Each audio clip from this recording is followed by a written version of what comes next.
you guys, welcome back for another video.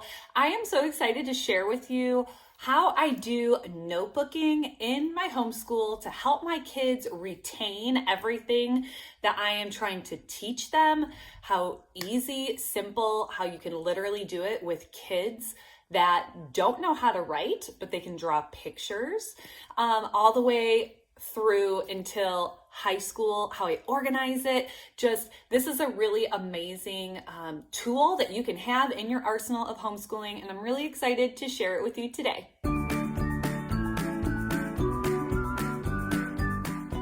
Notebooking. This was actually something new that was introduced to me several months ago, and at the homeschool convention. If you haven't gone to a great homeschool convention, I highly suggest it. This was a class that I took, and I literally implemented everything I learned in the class immediately when I got home, and it was awesome for my homeschool. I have 3 kids. Welcome if you are new to the channel. I am Kimberly. I am a homeschooling mother of 3. I've been homeschooling my kids since the very, very beginning, since the day where they were born. And so to me, that's been 10 years of homeschooling. And so I have a 10-year-old, a 7-year-old, and a 6-year-old. And notebooking has been a ton of fun.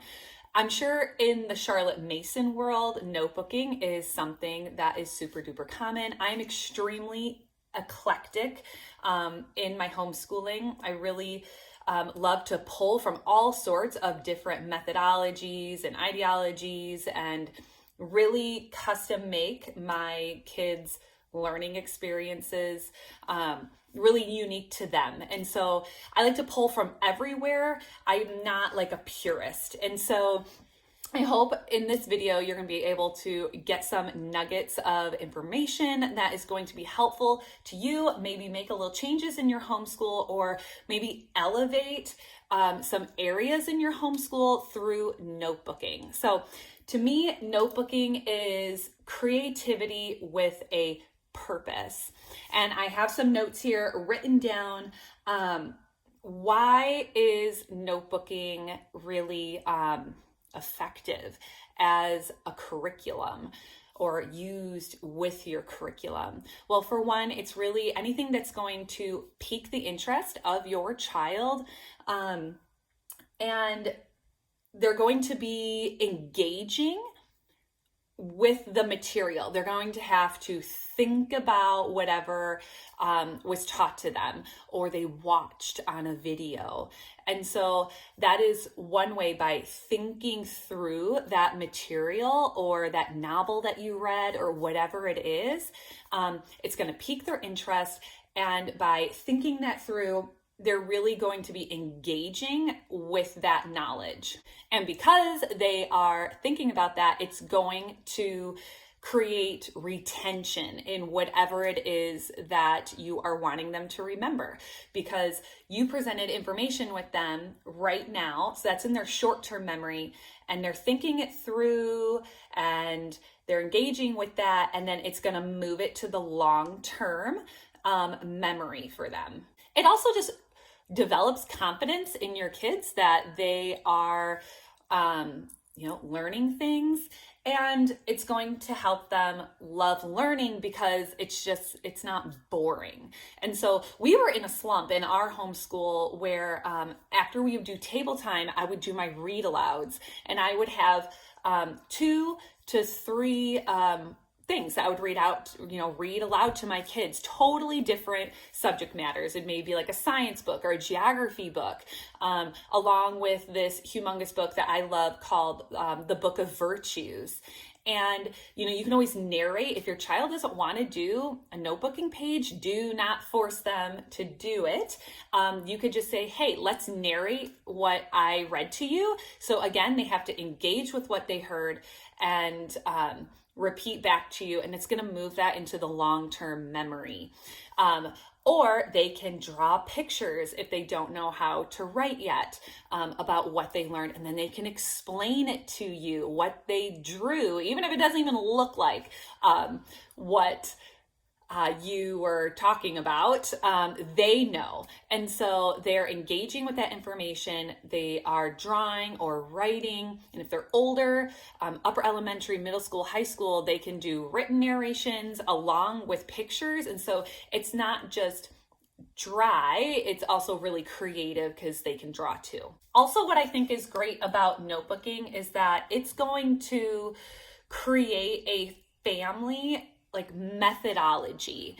And so with a family methodology, you're doing whatever combined subjects together as a family. You're doing it together. The kids can engage, you can engage with them. And so it's just keeping everyone on the same track. All right, so I just told you why you would want to do notebooking, and now I'm going to show you how I implement it in my home. So I have these awesome notebooks here, or these aren't notebooks, these are binders. Sorry, one for each one of my children. Isn't this the cutest one? This is my daughter, Eden. She's 10 years old. She picked it because it looks like our dog, Max, and I absolutely agree. Max is a miniature golden doodle, and I was like, you got to buy it because it looks like Max. But I'm choosing to do a binder system. You do not have to do a binder system. I will flip through these and give you a closer look, but I plan on having these kind of out in an appropriate area in my home where my kids can look through they can look through their work, and they're going to be able to recall because they actually have access to these pages. So whether you're using a normal notebook like this, which I will show you in here, I was just ripping pages out of this book and just using the paper that was in it. Or you can just keep it in a notebook, and when you're going to do a notebooking page, you're just using one page. You can do that. You can also get like a watercolor book, and you can just use this for your notebooking, and just say, hey, you have one spread here. You can watercolor paint or whatever you want to do. You can get as creative as you want with this. You can be as budget friendly as you want with this. Another thing you can do is you don't have to do it with every single like notebook. You can do chalk pastels and pastel paper. Also with chalk pastels, it works really good on printer paper as well. So you don't have to like buy the more expensive pastel paper. You can just use this on like printer paper. It works really good. If you don't want it to smear, another hint, if you don't know, you spray hairspray on top of their art and it dries, and then it won't smear off and get on everything. So there's so many different ways to do notebooking, and it can be as creative and imaginative as you want it to be, or it can be as simple as I do. Because comment below, I want to know, are you like a super artsy mom and you want to get out all the watercolor and all the pastels and have them do something really creative with their notebooking? Or are you like me and I'm just like, hey, paper, pencil, or here's some markers or colored pencils, and just like go with it. Let me know in the comments below. I love engaging with you guys. Also, I just want to share,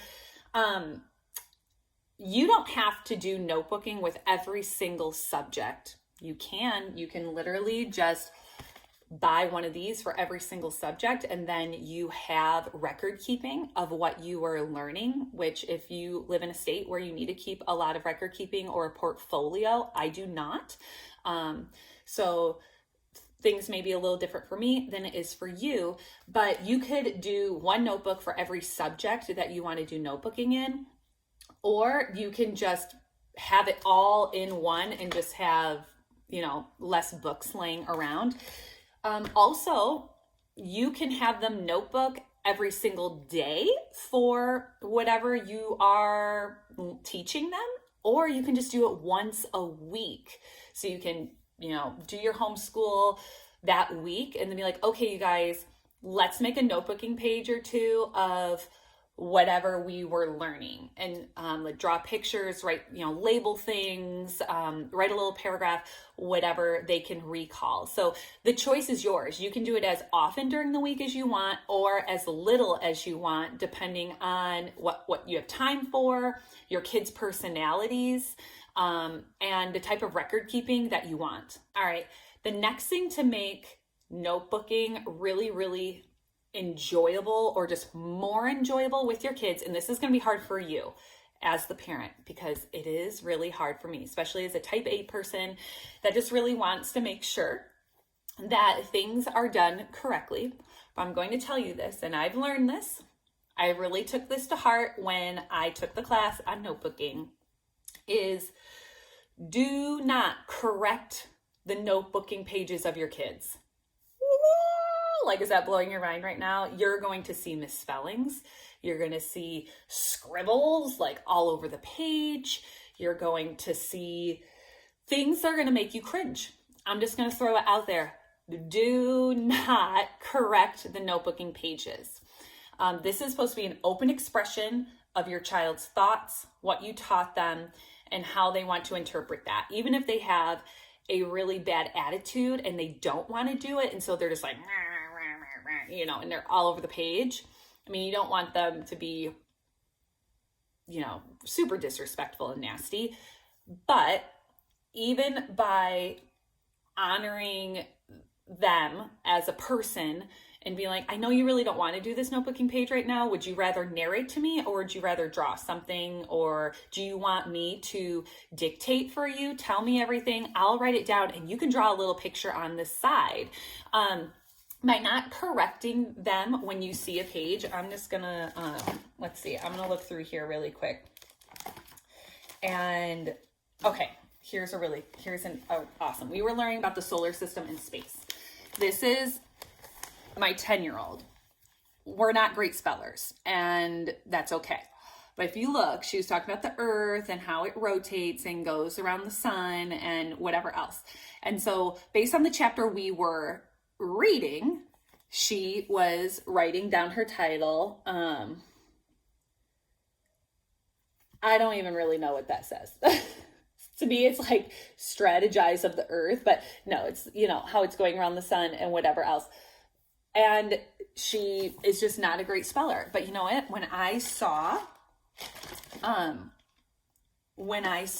that page, or here's another one, when we were reading the Book of Virtues, and she was narrating like her story, there's tons of misspellings in there. And you know what?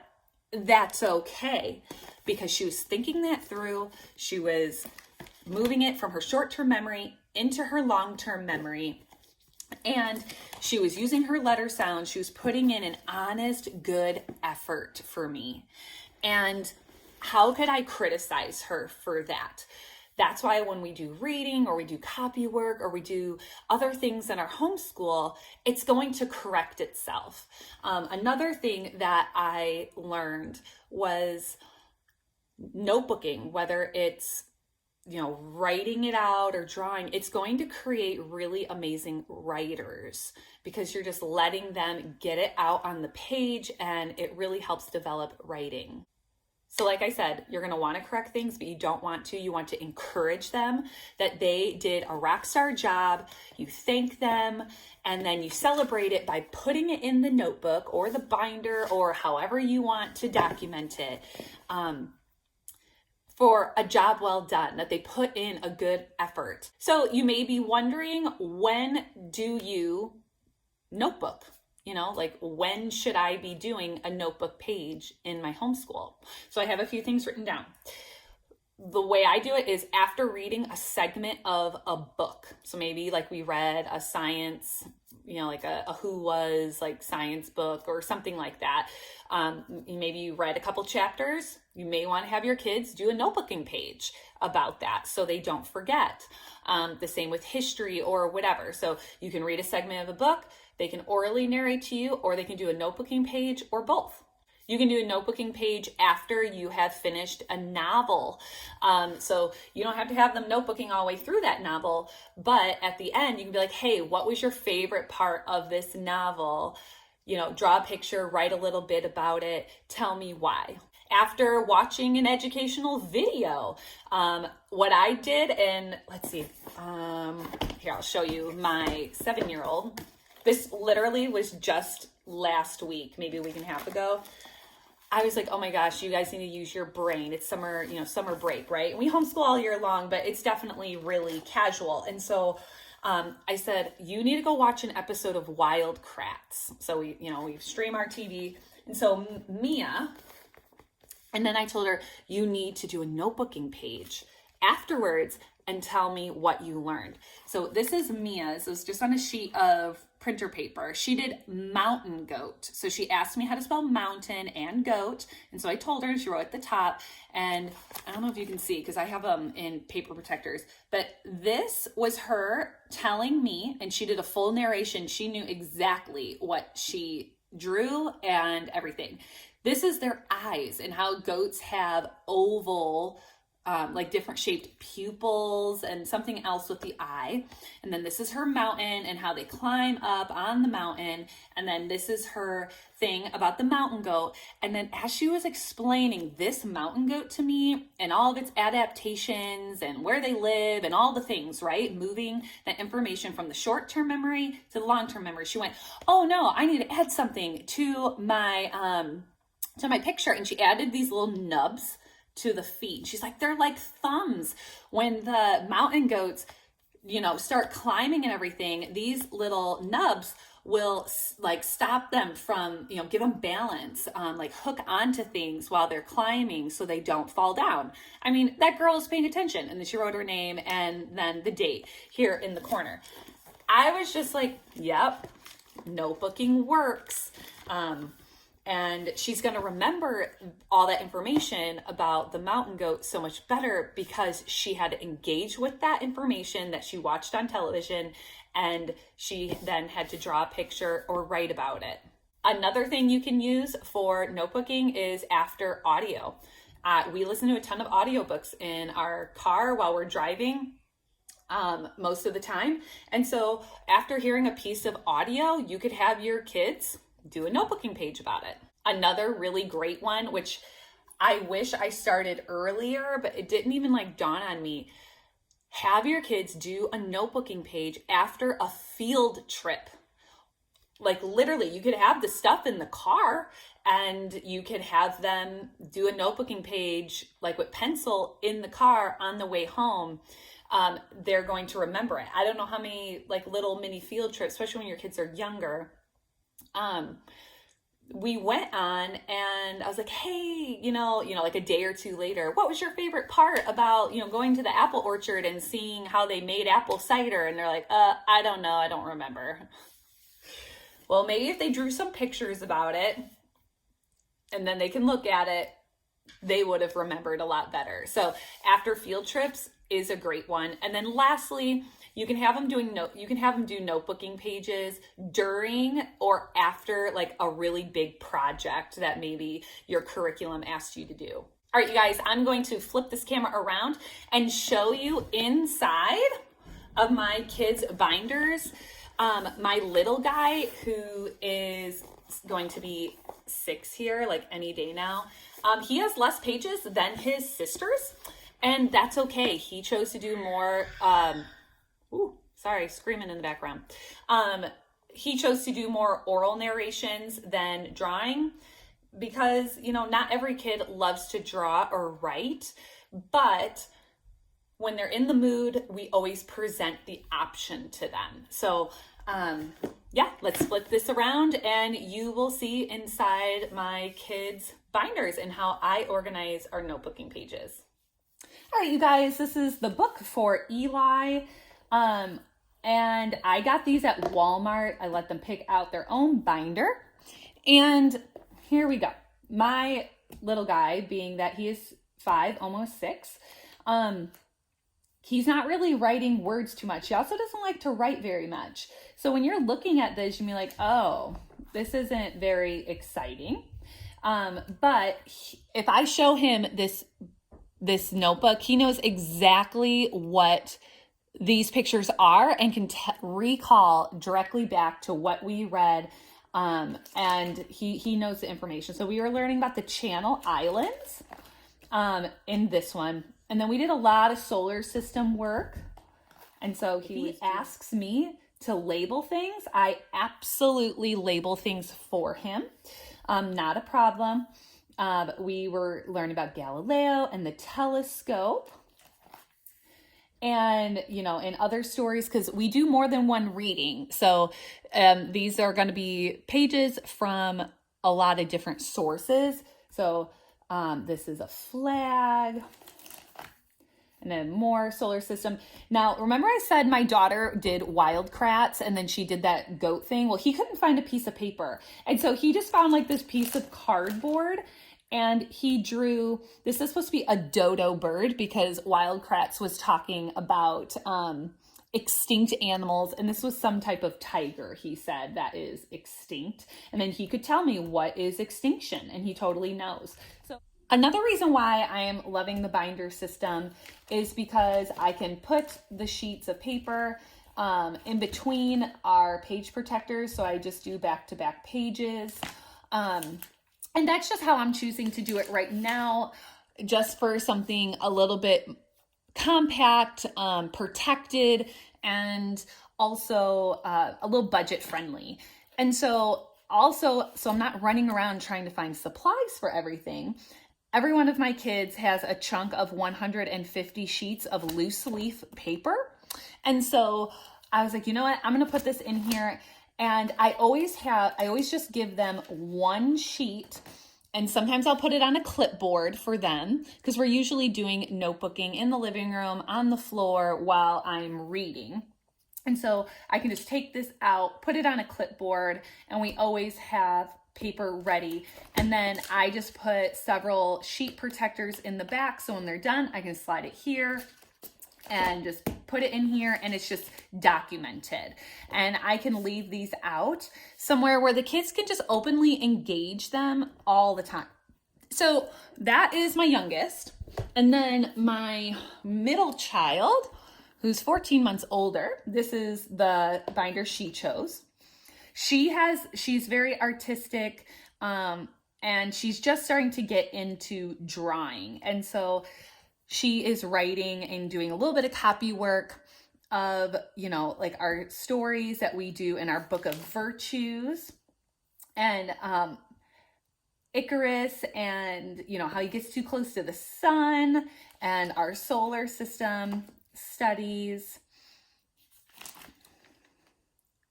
This is her Galileo and the telescope, the rover that goes to Mars. Mars is the red planet.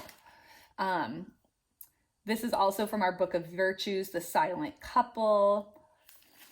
And then still here, like she wanted me to write, sometimes when stars die, they explode into supernovas.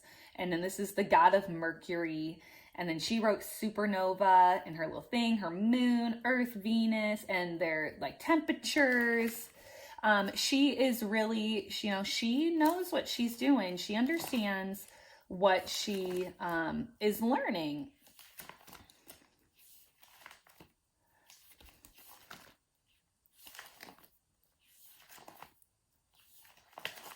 There's her mountain goat. And then she did the Channel Islands as well, but Eli didn't write Channel Islands. She copied that from the book and she added more details because that is just what is at her level. And again, she has paper and her thing. And for my 10-year-old, she just turned 10. She is very, very artistic and she likes details. So this is her Icarus and Daedalus, if I'm saying that right, and the story that we read in our book of virtues. And she was able to explain the whole story through that. She will sometimes write little paragraphs when we were learning about, you know, the telescope and space and everything. And again, I'm not correcting any of these errors because she's putting in a hard effort and they should be encouraged for that. And not be like, oh yeah, you misspelled that or whatever. Like that's not the time. Her Galileo and her telescope.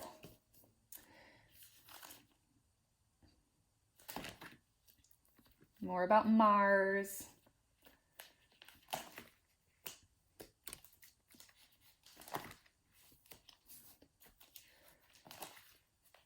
And whenever she looks at these, she knows exactly what story it is. She can narrate back to me what it is we were learning about. I don't actually think this is from anything. I think that was actually just a drawing that she stuck in there. The same with that, but I could be wrong.